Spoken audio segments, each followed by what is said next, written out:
Republic of the Philippines, aboard.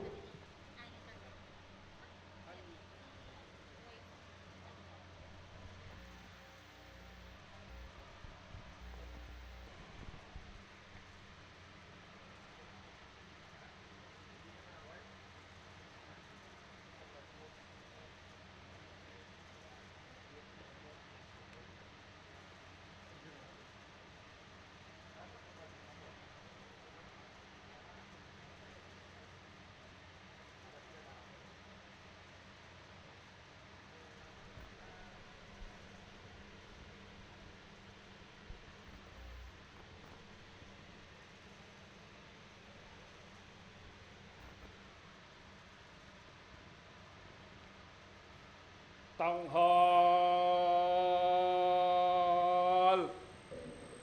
Ta! Pinuno, tanghal. Ta!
Pinuno, baba, ta!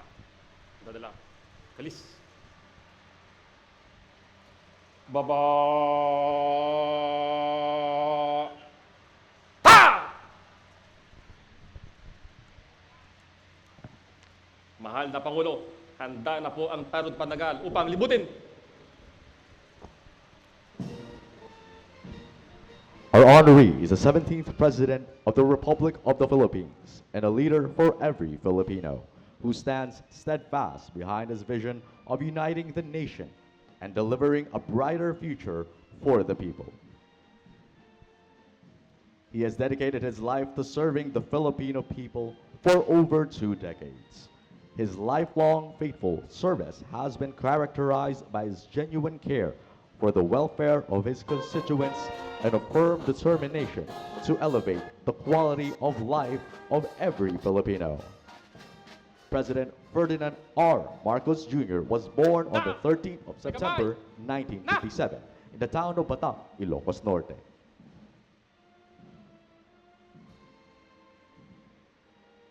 Da! Rap! Our honoree is the only son and namesake of the late former President Ferdinand E. Marcos Sr. and the former First Lady Imelda Romualdez Marcos. He has 3 sisters, Senator Amy, Irene, and Amy. In 1993, our honoree married First Lady Louise Araneta Marcos, and they are blessed with 3 children, Ferdinand Alexander, Sandro, Joseph Simon, and William Vincent.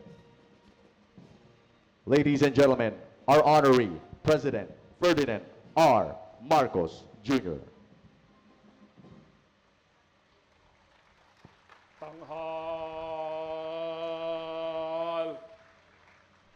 Ta! Pinuno, tanghal. Ta! Pinuno, baba, ta! Dadala. Kalis. Baba!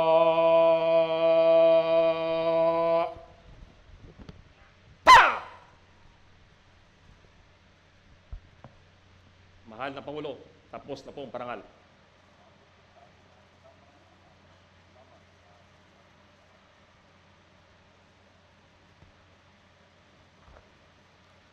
Mga kasamang pinuno at mandaragat ng tanod baybayin ng Pilipinas, lubos na pinapaabot ng ating panawing pandangal, Ferdinand R. Marcos Jr., ika-17 Pangulo ng Republika ng Pilipinas, ang kanyang taus-pusong pasasalamat sa parangal na iginawad natin sa kanya sa hapong ito.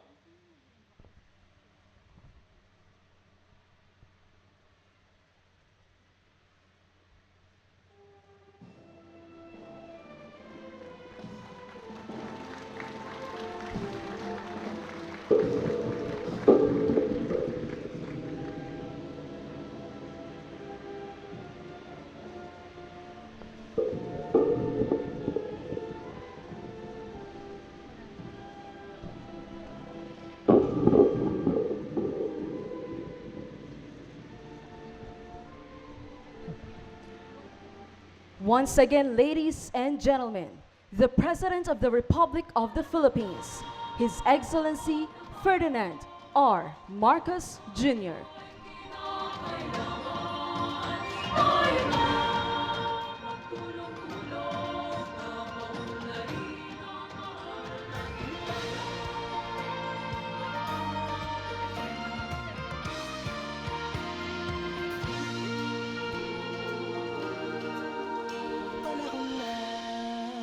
Pagbabago dahil sa ito ay kinakailangan tayo na magtulong-tulong na paunlarin ang mahal nating bayan. Please remain standing for the invocation to be led by Commodore Louie A. Palinas, PCG.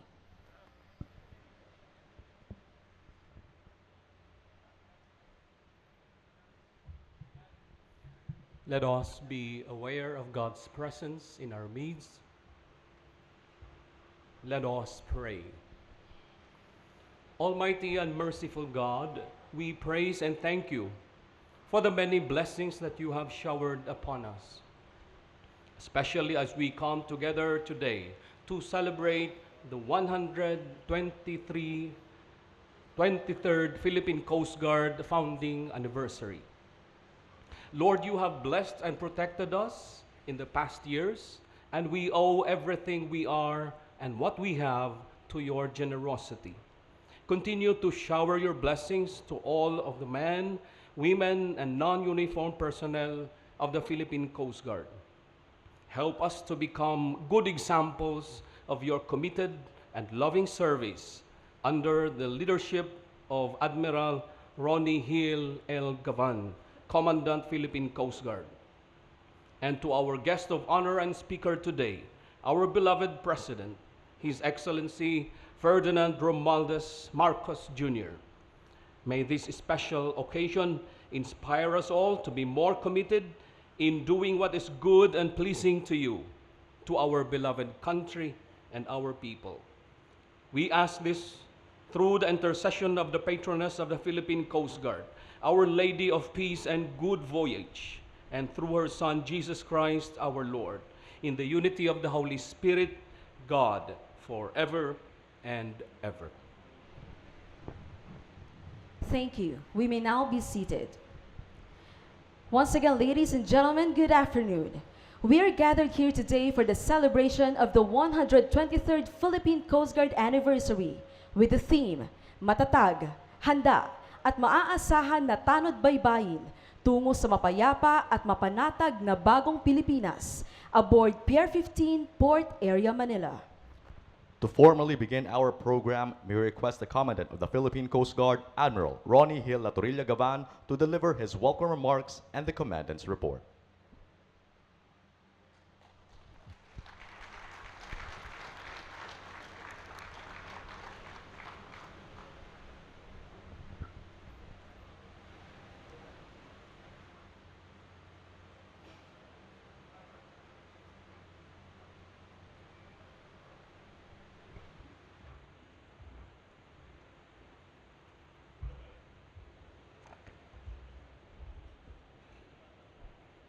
His Excellency Ferdinand Romualdez Marcos Jr., the President of the Republic of the Philippines, the First Lady of the land, and proudly our Auxiliary Vice Admiral in the Philippine Coast Guard Auxiliary Vice Admiral Louise Araneta Marcos, ma'am.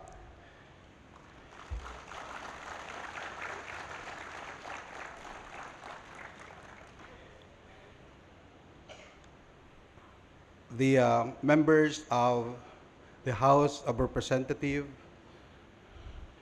led today by the Senior Deputy Majority Leader Ferdinand Alexander Sandro Marcos III, sir.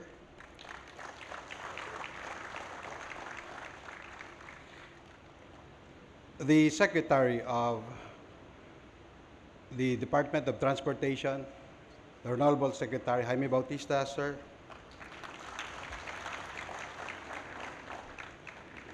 Sir, with your indulgence and your permission, please allow me to greet the queen of our house, of our home, my wife, Commodore Liza Marie Nato Gavan, the Chief Nurse of the Philippine Coast Guard, other distinguished members of the Cabinet, members of the Diplomatic Corps, headed by the Ambassador of Australia, Her Excellency HKU, and other members of the foreign embassies in Manila, the Chief of Staff of the Armed Forces of the Philippines, General Romeo S. Browner Jr., sir, and the major service commanders present, the Chief of the Philippine National Police, Director General Romel Francisco Marbil, sir, esteemed partners from various government agencies, local and international organizations, the maritime industry, the gallant men and women of the Philippine Coast Guard and the country's armed services, both active and retired, and our partner, the Philippine Coast Guard Auxiliary. Honored guests, friends, ladies and gentlemen, magandang hapon po sa ating lahat. Thank you for joining us as we celebrate our 123rd anniversary. Isang karangalan po na makasama namin kayong lahat sa napaka-espesyal na araw na ito. The past year has been another test of will, perseverance, and resilience for the Philippine Coast Guard. The courage, dedication to duty, and patriotism that the men and women of the Philippine Coast Guard have demonstrated in fulfilling our mandates, particularly in the West Philippine Sea, will forever be etched in the pillars of our history. In spite of the many challenges and the limited resources we had, the Philippine Coast Guard has effectively performed its given mandates. More importantly, we continue to be present at the front line and uphold the integrity of our territory, sovereignty, sovereign rights, and jurisdiction based on international law, including UNCLOS, the Arbitral Award, international conventions, and the national law. In the past year, with our modest capabilities, we have sustained peace based on law with dignity. We have stood on our ground calmly and professionally. Our nation, the people, have prevailed as what our forebears foretold we should be. At 123 years, the Philippine Coast Guard has finally arrived. We are now where we were envisioned ourselves many years ago.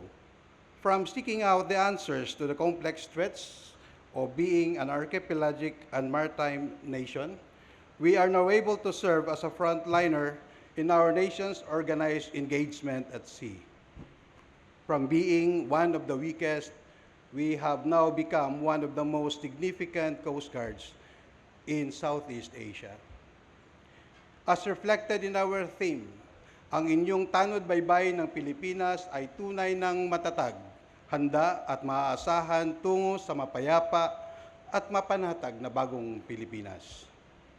Matatag reflects our unwavering resolve to protect and serve, even calmly and professionally, no matter what the adversity is. Handa, our readiness to respond swiftly to natural disasters, maritime incidents and threats to national security, and most importantly, maaasahan. Our enduring commitment to be a reliable partner in building a safer, more peaceful, and progressive nation. Looking ahead, we continue to strive to do our humble share in shaping a future that is inclusive, truthful, and with emphasis on the interest of the Filipino people. Kami po ay isa sa mga kasangkapan ng ating pamahalaan upang makamit ang tunay na bagong Pilipinas.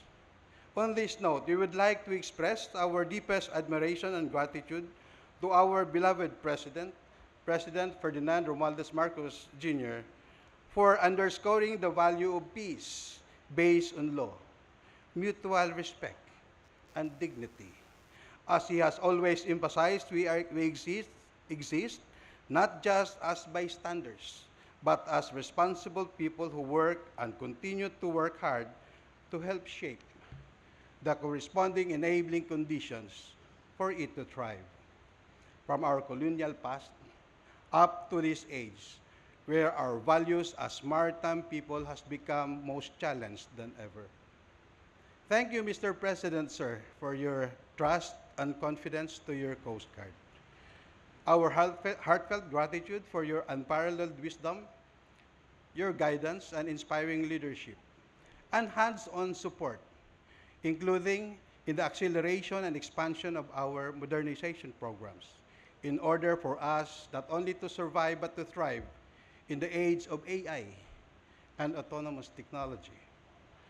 Makakaasa po kayo na ang bawat tulong at suporta ninyo ay aming pahahalagahan at ang bawat piso ni Juan de la Cruz ay aming iingatan at gagamitin tungo sa mas maayos, handa at mahusay na pagganap ng aming tungkulin.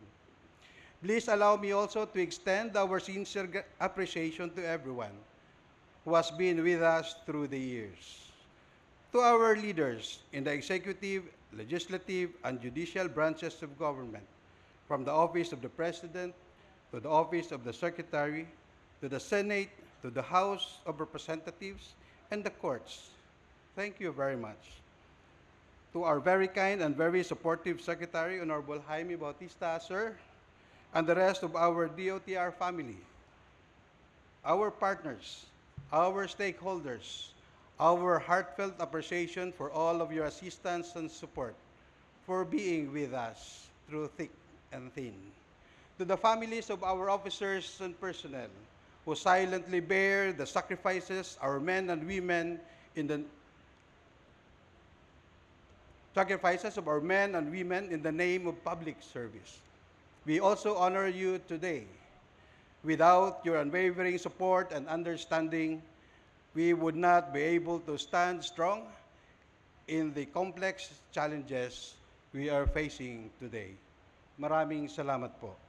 To our kaagapay, to our partner, the Philippine Coast Guard Auxiliary, tanggapin niyo po ang aming taos-pusong pasasalamat sa lahat ng tulong at suporta na inyong voluntaryong ibinibigay sa Philippine Coast Guard. To our friends in the media, thank you for being with us and for helping us share our day-to-day story of trials, triumphs, and most importantly, as the bearer of truth to our people and the world. To the Filipino people, ang aming taus-pusong pasasalamat sa inyong tiwala. Kayo po ang dahilan kung bakit kami ay nandito at patuloy na nagsusumikap para mapabuti ang aming serbisyo. You are the reason of our being.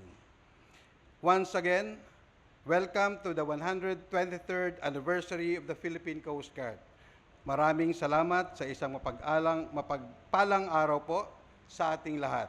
Mabuhay ang tanod baybayin ng Pilipinas. Mabuhay ang bagong Pilipinas. Thank you very much, Admiral Gavan, sir. Your Excellency, sir, our accomplishments for the past year is contained in this coffee table book. which we will respectfully hand over to you. Yes, sir. Thank you, sir.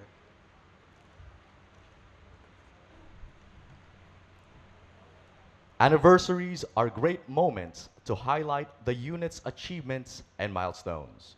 Today, we recognize the units and individuals who have performed exceedingly well and have positively contributed to the accomplishments of this office. At this point, we shall now proceed with the conferment of the PCG Anniversary Awards. May we request the President to lead the awarding on stage. Likewise, may we invite the First Lady, Transportation Secretary Jaime Bautista, and Admiral Gavan to kindly assist the President.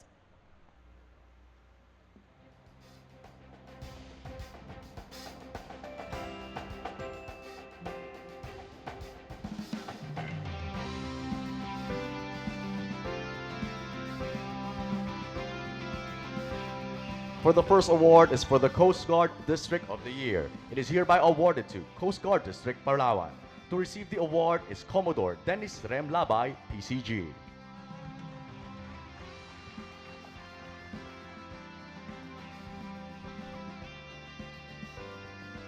Next, we have the Coast Guard Station of the Year Class Alpha. It is awarded to Coast Guard Station Batangas, which shall be received by Captain Airland Lapitan, PCG.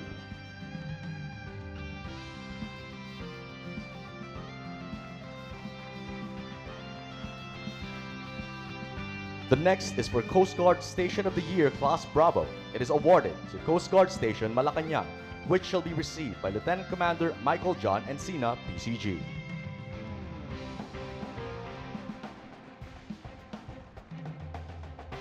For Coast Guard Station of the Year Class Charlie, it is awarded to Coast Guard Station Cavite, which shall be received by Captain Charity Copiaco, PCG.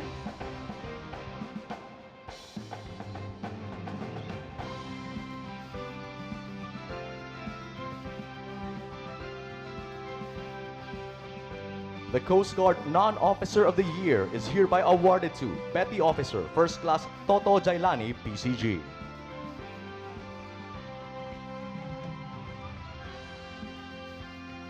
The Coast Guard Non-Uniformed Personnel of the Year is awarded to Dr. Marian G. Arias, PCG.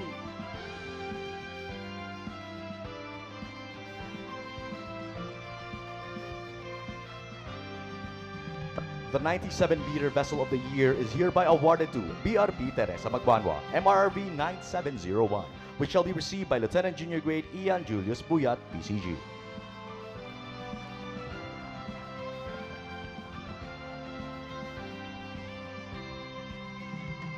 The 50-meter Vessel of the Year award is hereby given to BRP Francisco Dagohoy, MMOV 5002, which shall be received by Lieutenant Ramon Padillo IV, PCG.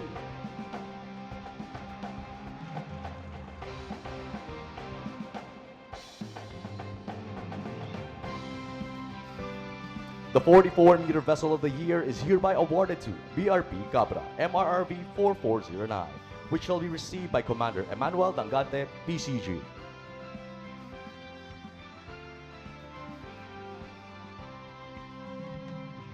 The 30-meter Vessel of the Year award is given to BRP DA BFAR MCS 3004, which shall be received by Commander Felix Angelo Ange, PCG.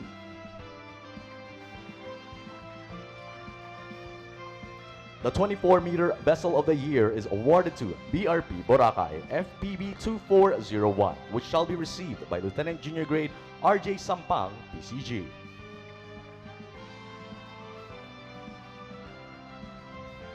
Coast Guard Lighthouse Keeper of the Year is awarded to Lighthouse Keeper 1 Jeffrey Dasas.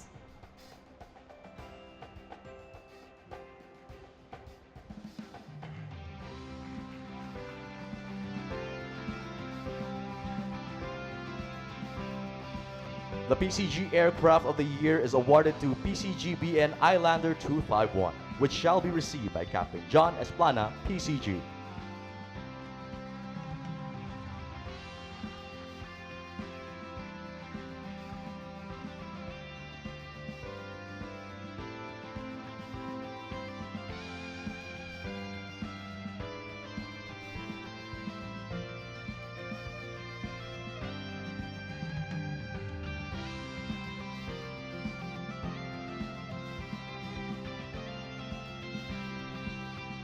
And for the last award, the Best Auxiliary District is awarded to Coast Guard Auxiliary District Southern Tagalog, which shall be received by Auxiliary Rear Admiral Mark Leandro L. Mendoza, PCGA.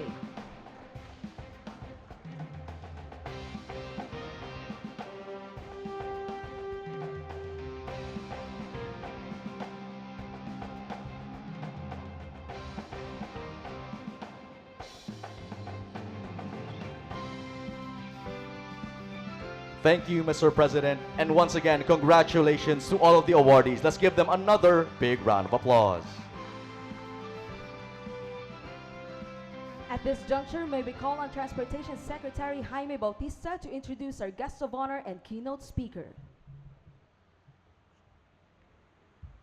Ladies and gentlemen, the President of the Republic of the Philippines, His Excellency Ferdinand R. Marcos Jr.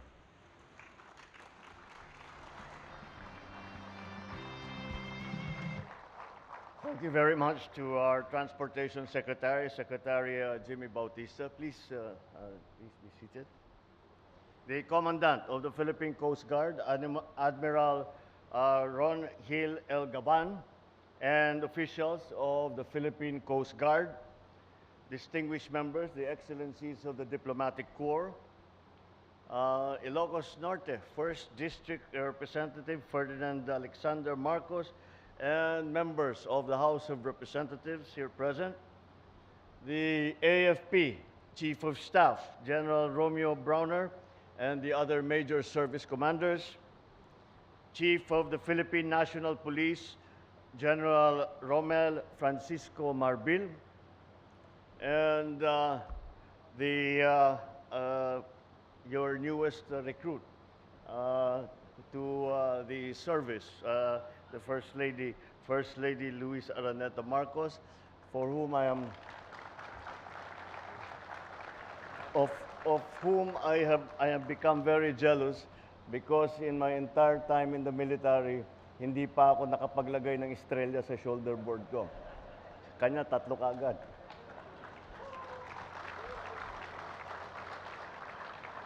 Fellow workers in government, ladies and gentlemen, a pleasant day to all of you. Congratulations to the Philippine Coast Guard on your 123rd founding anniversary. With the theme, PCG at 123, Matatag, Handa at Maaasahan Tungo sa Mapayapa at Mapanatag na Bagong Pilipinas, we are here to mark more than just a foundation day. We are also here to honor your legacy for over a century and to recognize the good work that you have done in the past few years in the changing climate, especially in the West Philippine Sea. The story of the Philippine Coast Guard, or PCG, mirrors the tale of our nation. A country defined by its relationship with the sea. Our maritime borders have borne witness to foreign vessels sailing in, some carrying the promise of trade, others cloaked in conquest. In fact, one of the earliest institutions established by the Americans upon their arrival was a coastal defense force to safeguard our shores from outside threats and to keep an eye on our seas for smugglers and for contraband. What began as a modest force of steamers patrolling the coastlines has now evolved into a dynamic organization that guards our borders, implements marine laws, and serves as the first responders in times of calamity. The transition to a civilian agency in 1998 marked a significant change in how we approach maritime security and environmental protection. With the shift from a solely military function to a civilian Coast Guard, you have been positioned to engage in broader collaboration with other nations, opening doors to cutting-edge technologies and critical resources that now strengthen your ability to serve with greater competency. Indeed, your emergence as a key player in our nation's maritime security reflects your commitment to service and exemplifies how to advance while remaining true to your core mission. You protect our maritime borders, standing resolute in the face of those who would exploit our resources or threaten our way of life. rescuing our fishermen on the sea when typhoons strike, and ensuring that our seas are not pillaged by illegal poachers. You are the steady hand that keeps us upright. While some see waters as merely a boundary or a resource, you enlighten our people on its true significance. Our seas connect us, sustain us, and are integral to our identity as Filipinos.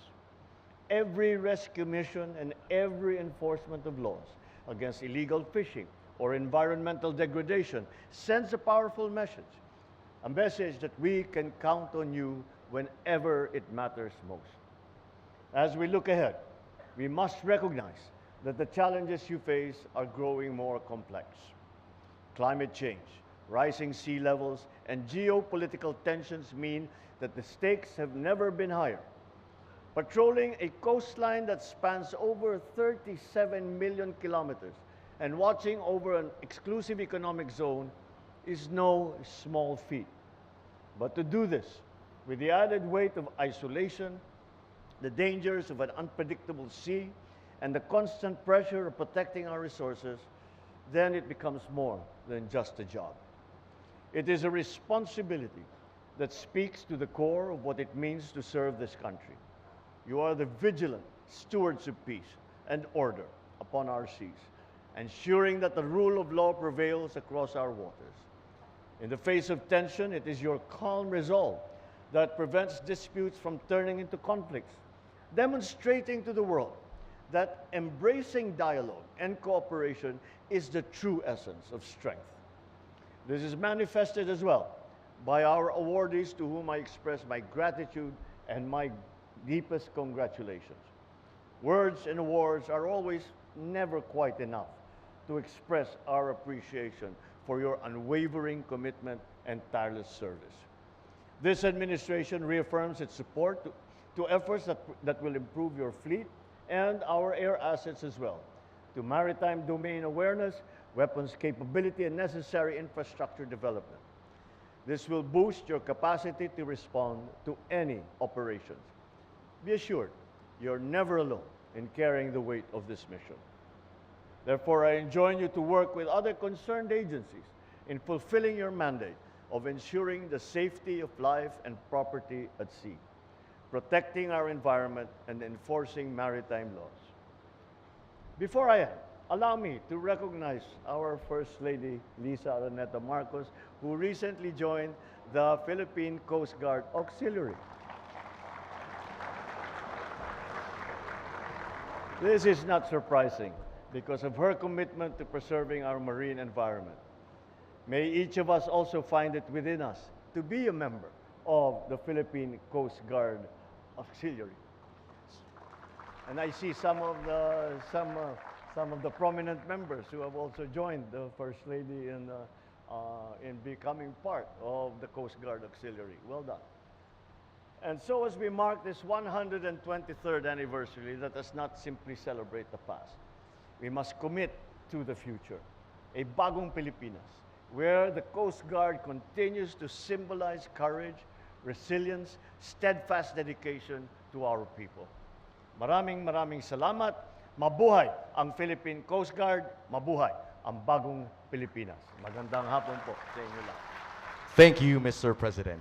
May we request the President to kindly remain on stage for the giving of the simple token of appreciation to be presented by the Commandant of the Philippine Coast Guard, Admiral Ronnie Hill L. Gavan, PCG.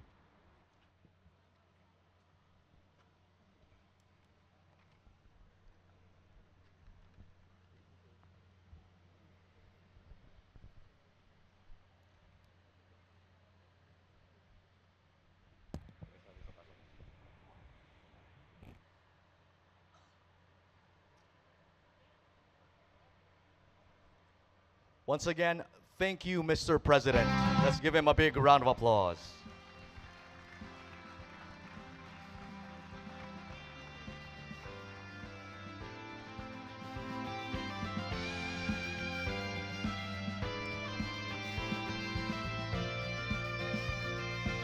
Once again, thank you very much, Mr. President. At this point, may we request the President and the First Lady to kindly grant us a photo opportunity. Requesting also Secretary Jaime Bautista and Admiral Ronnie Gavan PCG to join the photo opportunity on stage.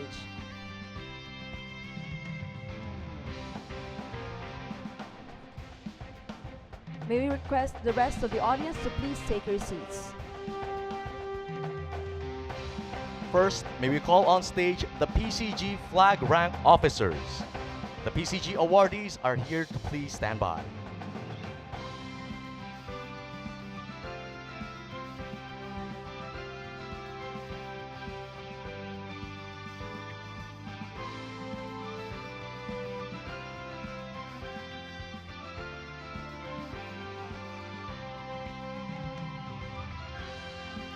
Once again, ladies and gentlemen, we are witnessing the photo opportunity with the PCG flag rank officers to be followed by the PCG awardees.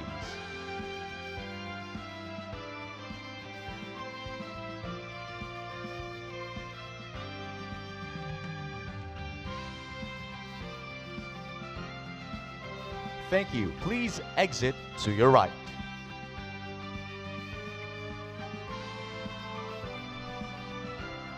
PCG awardees, you may now proceed on stage.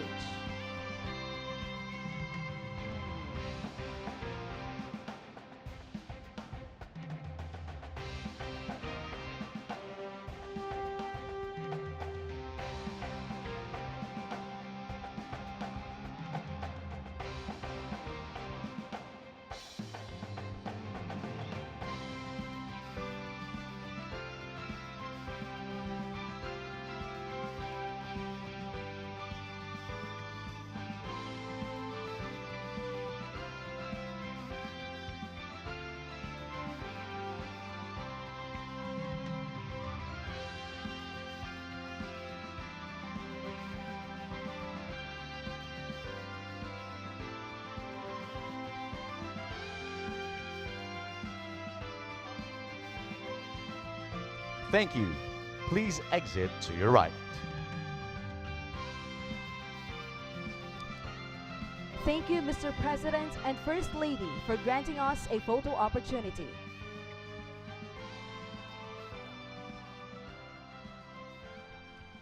At this juncture, we would like to invite everyone to sing the PCG hymn. May request everyone to please rise.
And that concludes our program. Thank you, Mr. President and the First Lady, for gracing the 123rd Philippine Coast Guard anniversary.